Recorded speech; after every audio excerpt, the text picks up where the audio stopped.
ब्रेकनंतर तुमचं पुन्हा एकदा स्वागत। राज्यभरात गुढीपाडव्याचा उत्साह पाहायला मिळतोय। ठिकठिकाणी चैतन्याची, आनंदाची, उत्कर्षाची गुढी उंचावली जाते आणि जल्लोषात नववर्षाचं स्वागत होतंय। ही दृश्य आपण पाहतोय। धाराशिव मध्ये देखील तुळजाभवानी मातेच्या मंदिरावर उंच गुढी उभारण्यात आली आणि त्यानंतर घरोघरी या ठिकाणी गुढ्या या उभारण्यात आल्या। मुंबादेवी मंदिरात देखील नववर्षाचं जल्लोषात स्वागत करण्यात येत आहे।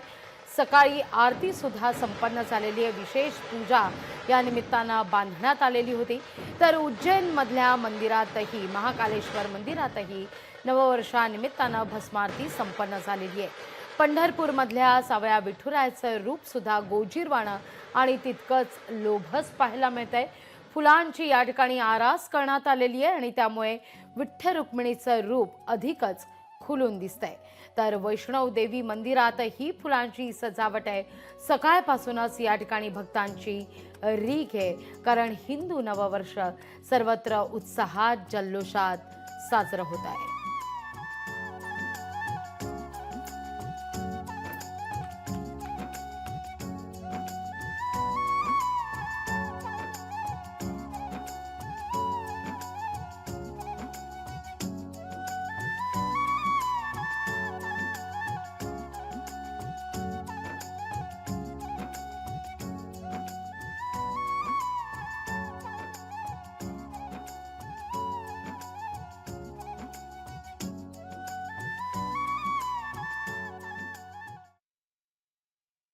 सहभागी झालेत आणि अभिजात मराठी भाषेला दर्जा मिळाल्यानंतर पहिला गुढीपाडवा सण काय सांगाल? नाही, त्याचा आनंद आहेच, पण आता मराठी किती राहिलेत हे पण बघा। आता इथे म्हणजे एक काळ होता, माझं कॉलेज इथे होतं, 1976 ची गोष्ट असेल, 50 वर्षापूर्वी। म्हणजे शोधून इथे कोण नॉन मराठी सापडायचा नाही। आता भीती वाटते की शोधून कोणतरी इथे मराठी सापडणार नाही, पण गिरगाव एक वेगळंच होतं। आज मुंबईचं चित्र पालटलंय। म्हणजे आम्ही बघितलेली मुंबई खऱ्या अर्थानं सोन्याची मुंबई होती, आता ती सिमेंटची मुंबई झालेली आहे, कॉन्क्रीट मुंबई झाली। तर तुम्ही स्वतः कधी ढोल ताशा वाजवलाय? हातात घेऊन कधी ढोल ताशा वाजवलाय? सगळं केलंय, गणपतीत नाचण्यापासून। आमचा मित्र होता, जो मुख्यमंत्री होता राज्यात, अशोक चव्हाण, त्याचा गणपती त्यावेळेला तो चर्चगेटला राहायचा। आम्ही अख्खा नाचत नाचत गणपती साजरा केलाय, धमाल करत। म्हणजे तो कच्ची ती गोष्ट आहे। सो एक आपल्या सर्व मराठी जनतेला, सर्व हिंदू जनतेला एक माझ्याकडून एक सांगणं असं असेल की नवीन वर्षाच्या पॉईंट ऑफ व्ह्यूने एक नवीन रिझोल्युशन, नवीन वर्षाचं आपण जे घेतो, निदान मंदिरात जाताना आपण डोकं झाकण्याचा तरी एक पायंडा घालायला चालू करू, की जेणेकरून आपल्या नंतरच्या पिढ्यांना पण तो कळेल। आणि वस्त्रसंहिता ही खूप महत्वाचा विषय, त्यामुळे जिथे जिथे शक्य आहे, ज्या मंदिरात जाताना आता बरीच आपली युथ मंदिरांकडे अट्रॅक्ट व्हायला लागली आहे, वेगवेगळ्या पद्धतीने आरत्यांच्या माध्यमातून असो किंवा माध्यमातून असो। जितकं होईल तितकं पारंपरिक वेशभूषात जा।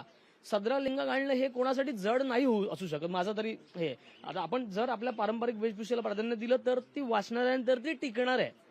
आणि त्याचमुळे आमच्यासारखे जे मातीतले काम करणारी माणसं आहेत, तर त्यांना पण व्यवसाय मिळेल, त्यांच्यामुळे त्यांची पण प्रगती होईल। आणि लोकलला वोकल करण्याचा जो एक कन्सेप्ट आपल्या संविधानात पण आपण आता चालू केलेला आहे, आपल्या राज्य सरकारने किंवा केंद्र सरकारने चालू केलेलं आहे। तर आमच्यासारख्या जे त्यांचं सगळं अख्खं पोट हातावरती आहे, त्यांना पण थोडासा हातभार लागेल। एक कडुलिंब असतं आणि एक साखरोळी असते, एक साखरोळी असते आणि एक कडुलिंब असतो गुढीपाडव्यामधला।